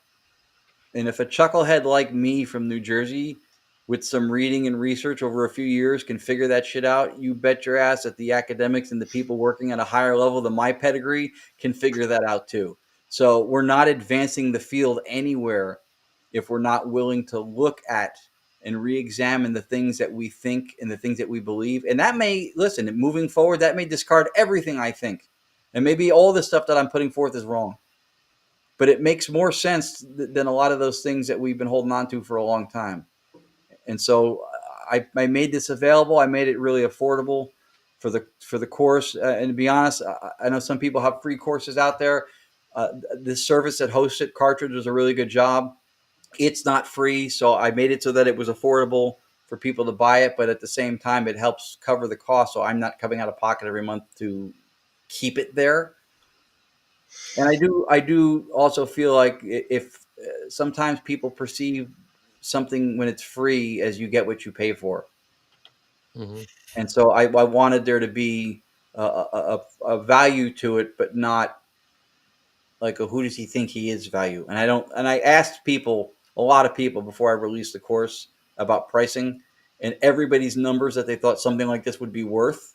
And they know who I was. I'm no para celebrity. They were all higher than what I charged by a lot. So I was like, all right, this should be fair for someone to do. So thank you. I appreciate you showing it. So that's what this is. It's to provoke thought. If from this you agree with some of it, all of it, none of it, but it makes you think, and then maybe you start realizing some ideas that make even more sense to you than what you heard me say, then I did my job. Then that's good. That's good. This is not like everything else I do, and I appreciate that you guys see this. This is not anything about look at me, look what I've done.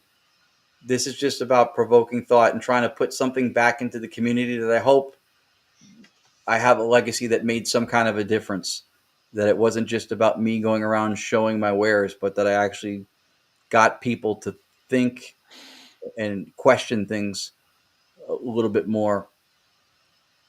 Cool. I did put the link in the chat, and I'll also put it in the show notes when I push it out. So we'll have it out there as well. Another link that we talked about sharing is your new website. Yeah, this is it.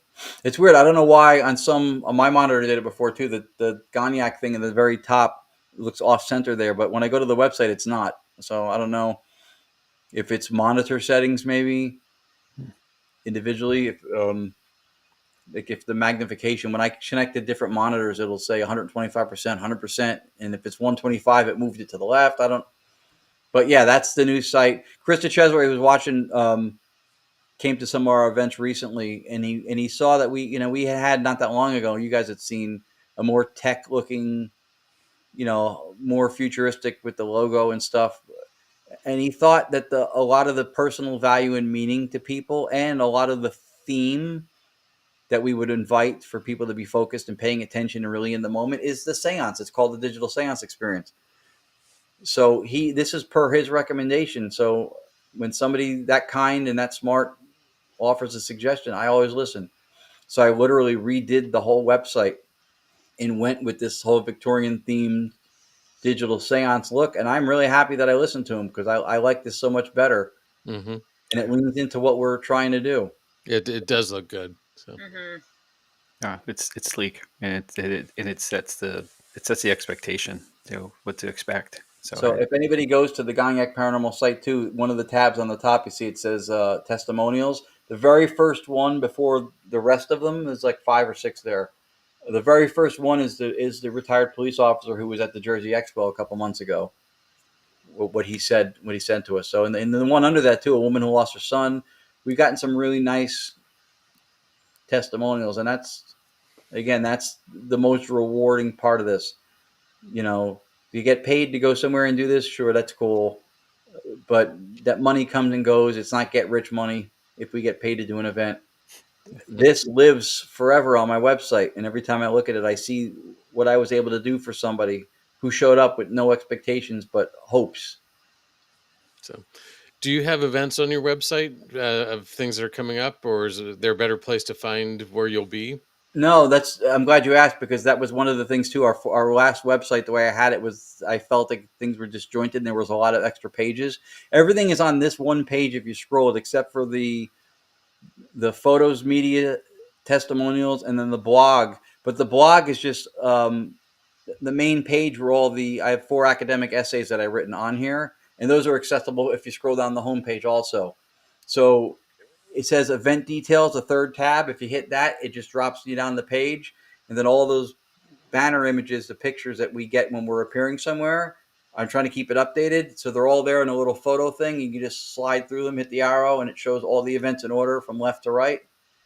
So I'm trying to keep that updated as well. Video clips has some lecture moments for me, some of our TDSE evidence clips, including 2 of the ones we showed tonight. And everything else is pretty much centered on that page. But I appreciate you showing that. Yeah, that was definitely something that made me glad that I listened to Chris when he said to lean into the Victorian theme thing. I like the way it looks and feels now. And this is what we're trying to put forth when we do this. And we're going to start having themed events now too, with the red lights and a little round table and a more focused setting for when we do these. Cool. Definitely have to make our way to one of those. Yeah, we got to get a Jott-Nyx event on the calendar, just because we haven't seen you guys in a while. Yeah. So, let's see then. This is the last slide that I've got for you. Thank you. This is, they're all available on Amazon. Of course, when we do events, I try to bring them with me also. Amazon, I think, or the publisher made this graphic, which is cool, but they're not necessarily in order. The one in the middle, Paranormally Speaking, is the first one. The one on the far right, ITC Technomancy, is the second. The TDSI, second one from the left, that's the third one. Paranormalization, second one from the right, that's the fourth one. And then the newest one, Afterlife Contact, is the far left. Oh, look at that. He's got it. Yeah. I'm most happy with that one, because that one was the one I got to go more into the idealism with regards to paranormal phenomenon stuff. So I'm working on 6 now. We had a lot of stuff, and then when I worked on the course, I got sidelined a little bit from doing it. But I'm working on 6 now, and 6 is going to be another idealist perspective on paranormal stuff, to hopefully maybe convey what it is I'm trying to share and put out there. And thank you, Todd. I saw Todd's comment. Yeah, get that up. Yeah, they're very good people. They support their friends. Mm-hmm. They support their friends. Yep, definitely. So, You know, this is kind of one. I'm gonna switch to something here for a second. We Yeah. used sports a moment ago as a connector to an analogy, but you know, in the I was, I guess, primarily in the football world, the professional football world. There's a thing called a coach's tree. A head coaches, assistant coaches, you know, eventually rise and get hired out, and then you know, they are part of that person's tree where they started from. So you, sir, have a tree. You and Lourdes both. And I'd like to think we're part of that tree. I know the Cocos are as well.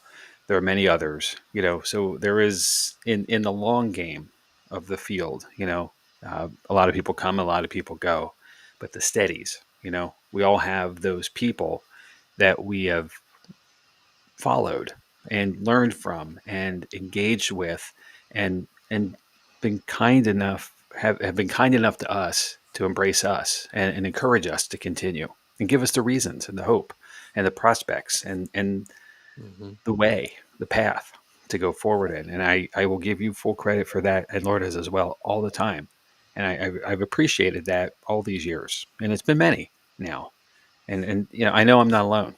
And a lot of the comments we've seen so far tonight in the chat have been saying the same, of course, with some humor in some of them. Um, and that wouldn't be unexpected to have humor in the process too. But I really appreciate this, and you know, this is your fourth time with us. Is I it? believe in our bylaws of the podcast, if you have a fifth appearance, you get a team shirt. So um, I'll be am I back wrong next with week. Me and Dills. that? Am I wrong about that? So um, I appreciate that. It's very kind of you. Because you guys are the way you are, I will always come back, and I'll always enjoy working with you. That's what you guys exemplify. I think is the thing that gets lost in the field now, with everybody trying to become a celebrity. It's it's the moments we share with each other that we're going to remember, not the blinky lights at the location. Even with the greatest of evidence, it's the moments we share with each other. Um, we've in the last year we've lost some friends. We've had some things happen. You know, I don't spend any time on it. I don't say anything bad about anybody. I wish anybody well who is no longer part of the tree. Um, it's unfortunate that things happen sometimes, but it's for me, it's never going to be something that anybody can affect or take away, because what I value is what you just showed, is the interactions with the people. That's the most important thing. You guys don't need anybody to tell you why you should do this and why you do it well. I mean, I think if you look at yourselves, you'll see that. You'll see that everybody's so, not everybody, a lot of people are so busy trying to tell you how great they are that they're not seeing how great everybody else around them is. And so, yeah, for guys like you, for people like you that do the shows the way you do them, I'll always come back. I'll always do this. Well, we appreciate that. Thank you so much for saying that and being willing to come to us. So, you know, we're just gonna have to get your shirt size. That's all. Yeah. Yep. Doors are always I open. will take the shirt. It's not Ron Steve said I can't take snacks for the guy. Steve Yeah, we didn't really warn about snacks for tonight, so sorry, Yeah. guys. He's a funny dude. And Yeah. he's a good guy too. He's been good to us, man. I don't ever want to identify as, or I won't ever identify as a para celebrity. We got wherever we got doing what we do because we just do it for genuine reasons. You know, we're not on every poster for everything we do. We're on some for other stuff. Grateful for what I get. Not entitled. You know, not entitled. There's situations that I would love to be on the talking circuit or whatever for, and I'm not, because I'm not on a show. What am I going to do? Complain? I don't care. It's fine. You know, Hmm. we need to be grateful for what it is we get, and what it is we have. So we're grateful for what we're doing and for the amount of exposure and stuff that we've gotten from it, because it puts us in places just like this, where I'm on a show talking to you guys and having a good time. Exactly that. And the end of the day, we're all in this together. Our aptitudes and our abilities and our interests are not all aligned exactly, and that's what makes this all work very well. Because if we were all doing exactly the same thing exactly the same way, this would be boring and Yep. crowded. And the paranormal has, and I say this a lot, but the paranormal field has no walls. And that allows all of us to roam freely to the places that it takes us. And I'm grateful when paths cross with others, because I think that's important. And that's one of the first things I ever learned in the public world of hosting events is, these people are here because they're interested in the same thing I am, but they don't do it the same way. Right. Right. So I have something to learn from them as much as I have hopefully something to teach or share at least. And the process therefore expands, and grows and you have that ability. And we're all lifelong learners. I think that's the most important part of this. We don't know everything. And if we think we do, we're wrong. And that was something I learned at a U2 concert a long time ago. Everything you know is wrong. Back on the Octung Baby tour, it was a big Yeah. graphic that flashed. Such good times back then. Anyway, the field has room for all of us and all that we do. And Yeah. I agree with you. I don't. Celebrity's nice, sure, fine, cool, but it passes. And when you're done with it, it's done with you. What do you do next? I'd rather be here and with you guys Hmm. every day. Yeah, and and the landscape has changed now, right? That's why a lot of the people who are on TV have gone to YouTube, because the shows that make you are not really happening anymore, right? Yeah. That well has dried up a lot, so people are trying to sustain relevance on doing stuff on YouTube, and that's great. But then for those who are still seeking that celebrity who didn't get it through TV, then then there's a lot of sensationalizing, and I don't know. I tell Lourdes all the time, the first time I take one of those shocked face picture thumbnails and put it on a video, shoot me. I hate that. I really do. I hate that stuff. I openly reject the approach. It just, it gets everything gets too conflated between the entertainment and the education. And I think they can coexist, but I don't know. When the goal is the clicks, likes, follows thing. I don't know. I don't know. I think if integrity is there, it can prevail. But a lot of times, integrity is like the umbrella in the rain. You get out there and you go, oh shit, I left it at home. But I'm out there now. Hmm. So, well, any final thoughts you want to leave us with, Ron? This is your shameless plug time. I mean, you shamelessly plug the hell out of me with all the website and the course page, and I appreciate that. And the books, I really do. I appreciate that a lot. You guys have always been supportive, and it's, again, not to be taken for granted or expected with entitlement. So I really, really do appreciate that. Hopefully next time we do this, Lourdes can be with me, Mhm. like she was supposed to be. But I want to go on record saying that for her, it will be her fourth appearance at most, and I get the T-shirt. That's fair. That's fair. This guy gets the T-shirt. So that's it. I appreciate it. For the people watching your show, I hope they continue to do so. You guys have great guests on all the time. It's a nice show. You guys are deserving of the support. Well, thank you. Thank you. So, Thank you.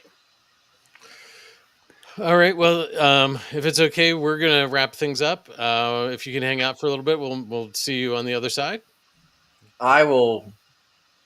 Yeah, All right. I'll A step little bit of back. business. We'll be Thank right you back. all three. Thank all three of you again. Thank you very much for having me on. You bet. You guys are awesome. All right. You are the best. Thank you. All right. So some stuff. Obviously, some stuff coming up. So I'll take this. Okay. Next week. And where did you find this picture? I've never seen this dude without a hat on. So it's amazing. All right. Next Facebook week. is a wonderful thing. He's a photographer who doesn't take pictures of himself. Go figure. We're going to do another version of Urban Legends. This will be volume 3 for us, but it will be local legends in and around Lancaster County. So I can't say it's exactly here in the county. Some might be regionally, but primarily Lancaster County with special guest Corey Asperl. Corey is an investigator as well, and an enthusiast to the paranormal. A friend of mine, and I'm really looking forward to having here next week. I spoke with him today to say, dude, you're officially on the clock as of 10:30 tonight when we wrap up, and I'm off my time a little bit, but as usual, we're later than expected. And he's like, I'm ready. So I'm like, all right, cool. So looking forward to next week and getting him in to see what he's got and wants to discuss on our local urban legends. Cool. And then after that, I can get the slides to turn. There we go. On the 16th, the Keeper's Last Steps will be the topic, and it is the hauntings of the St. Augustine Lighthouse. Chad alluded he was in Florida last week on a research trip, much like when I was at Disney, did research for the Haunted Mansion. So, and then I'm really excited to see what you have there. I made 2 trips to the lighthouse. I saw that. I was keeping up with you on the socials this week, so very cool. And some neat pictures as well. The 23rd, Kirstin's first solo episode will be Yuletide Judge, the tales of the Belsnickel. Where am I going? Belsnickel. I got sleep last night too, and I can't read. Exactly. Goodness. And then coming up on the 30th, they'll wrap up the last one of the year, Caught in a Time Slip, Fact or Folklore. That'll be Chad. And then behind that, I will have No Escape, The Spirits of Spike Island over in Ireland. So a very interesting place that I found out about recently. So that covers us there. And it's hard to say this, guys, but one last investigation coming up this weekend for us at Booby's Brewery. This will be the last for us with Jott-Nyx Paranormal as the host team. We're ending our residency here at the end of the year. And with that, we'll be on to other things. So more to come, what we're up to. But tickets are still available, at least some. So Saturday evening, if you're in and around the South Central PA area and the Mount Joy, PA region, come visit with us and come investigate the last time through for it with us. It'll be fun. Looking forward to it. Mm-hmm. And we'll talk more about it next week, I'm sure. Yeah. All right. And then, sorry, I jumped you there, Jamie. You did. You sure did. And then just obviously us and the ways to connect and contact with us. You're finding us here via the podcast, whether you're watching us on Facebook, YouTube, or the streaming services, wherever you're at. But for more information about us, we have a website. It's Jott-Nyx paranormal.com. It's JOTT-NYX paranormal.com. And if you have any information you'd like to share with us about an episode or something, a stream of consciousness around the paranormal, something about tonight's episode, of course, drop comments in the episode wherever you're at, or you can send us an email at paranormallenspodcast@gmail.com. That's all spelled out, paranormallenspodcast@gmail.com. We do listener submissions, so if there's an interesting topic that you're saying, hey, I want you to talk about it, we'll be happy to. Just give us a little time to research it, make sure we do justice to the topic. But we've fit many in before. We'll fit many in again. So anytime, anywhere. And lastly, all of the stuff that we have, all of our social sites are available on Linktree, which is linktr.ee/paranormal lens, or just Google Linktree, and then you'll find us under their homepage under Paranormal Lens, and lots of cool stuff. Shameless plug of our own. We have a store, so there's lots of good things to find for Christmas gifts for those in the paranormal. So give a thought there. Another great holiday gift are any and many of Ron's books. Get all 5 and help someone start their own paranormal bookshelf section. So there you go. All right. Shameless plug again. Keep them coming. Yeah. All great reads as well. Yeah, definitely. So, Well, do you guys have any final thoughts before I wrap it up? Fun as always, and a great conversation as always. Ron, obviously we miss Lourdes, and there's a next time for her, and Mhm. Ron's right. It'll only be the 4th. She won't get her shirt. We may have to book her separately, I guess, right? Keep up. Ron's in going, no. Well, so no, it's always fun. So yeah, exactly, and the thought provoking and informative. What a repository of awesomeness that Ron is. I'm never at a loss for what I'm going to gain there. I walk away with more than I come with every time, and I really appreciate that. And if you have a chance to get out somewhere and come across Ron and Lourdes and TDSE, it's time well spent. Please do. And I know they'll be at the Hanover Tavern coming up in the end of January down in Virginia. Great event. Get there if you can. We'll be there. That's the main reason you want to go, right, Jamie? It is really it's not the only, but it's a good one. Yeah. Very, very much looking forward to their part of Friday night, the first night. So, yes. Yeah. Cool. But anywhere along the way that you have them in your area or region or within a reasonable travel distance, it's time well spent. Please do. Cool. I agree. So, all right. Well, I'm going to throw this out there. Hopefully, I haven't butchered anything or misinterpreted it. So, if I did, I apologize to Ron up front. But let me throw this out there. Technology, intention, and the unknown collided with Ron and TDSC, revealing how metaphysics bridges the seen and the unseen, where timing adds relevance. Relevance creates meaning, and consciousness may be the true connection between worlds. Stay alert, stay respectful, and stay curious. Until next week, good night.